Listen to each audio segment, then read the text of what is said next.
Every year, tax season rolls around and it feels like half of your income just disappear. You work hard, you plan your life around your paycheck, but when it's time to file, the IRS always seems to take more than you expected. And no matter how much you cut back or try to budget, it feels like there's no real way to win. But the truth is, there are completely legal tax loopholes built right into the system that most people never take advantage of.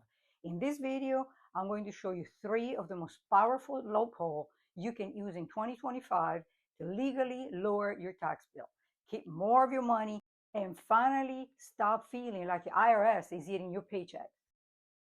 Loophole number 1, the charitable power play. First up is one of the craziest moves the rich use to save millions, the charity super hack. Now, when you hear charity, you're probably thinking of dropping a few dollars in a donation box. Well, that's nice, but that's not how the wealthy do it.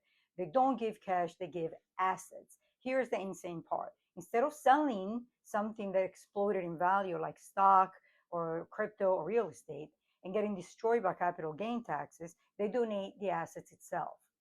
For example, James bought stock in Tesla for $10,000 a year ago, and now it's worth $50,000. Instead of selling and donating the cash, he donates the stock directly to the qualified charity. He avoids paying capital gain tax on the $40,000 gain. He gets a $50,000 charitable deduction on his taxes. The results? The charity gets the full $50,000. James saved about $18,500 in taxes, assuming he has a 37% bracket, and no capital gain tax.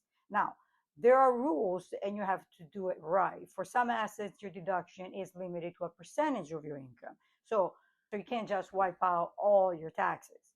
But to make this even more insane, many people use a donor advised fund or a DAF. It's like your own personal charity bank account. You can donate a huge amount of stock in 1 year, get a massive tax deduction immediately, and then decide which charities you want to give the money to over the next few years. This strategy is wild and not many people use it. The common mistake many people make is waiting until December 31st. They donate too late in the year and miss strategic opportunities like bunching deduction or setting up donor advised funds earlier to maximize tax planning. So, the second secret is all about using family to lower your tax bill. It's called income splitting. And it's how you move your money from someone in a high tax bracket into someone into a lower tax bracket to shrink the family total tax bill. Our tax system is progressive, so the more money you make, the higher your tax rate. The first dollar are taxed at 10%, but your last dollars could be taxed at 37%. Income splitting is how you move money from a 37% world down to a 10% or 12% world. So how do you do this legally? Well, example, Maria runs a marketing consultancy company and earns about $300,000 a year, putting her in a 30% bracket. She hires her 16-year-old daughter, Sophia, to manage a social media post and light admin work and makes $12,000 a year. Well, the $12,000 shift from Maria's 37% bracket into Sophia's 0% bracket because she's under the standard deduction. The money is the deductible business expense, lowering Maria's taxable income. Sophia uses the money to fund her Roth IRA, sending her up in an early retirement boost. Results? Maria saves around $4,400 in taxes. Sophia starts her wealth building journey before college. You see this? The key is that the world has to be real and the pay has to be reasonable. But if they are actually providing value, you can pay them a fair wage. Here is where it gets crazy. The business deducts their wages as an example, which lower the company's profit and its tax bill. That means then the high earning parent income is now lower, meaning then the spouse and child get the income, but because they are in a lower, way lower tax bracket, they pay almost no tax on it at all.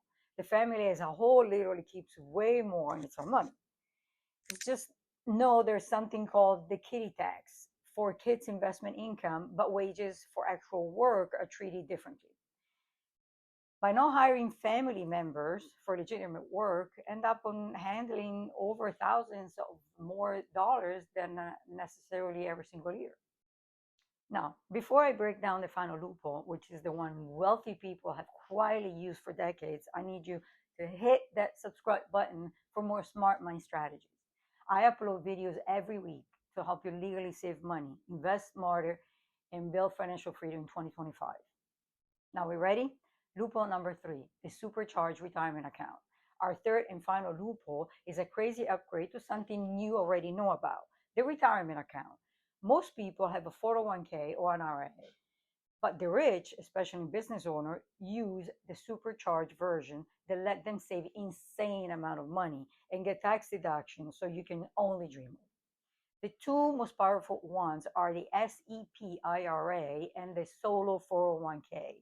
In a normal 401k, you might put in $23,000 in 2025, but with the solo 401k, you contribute both as an employee as an employer. For example, Lisa has a self-employed consultant, earns $200,000 annually.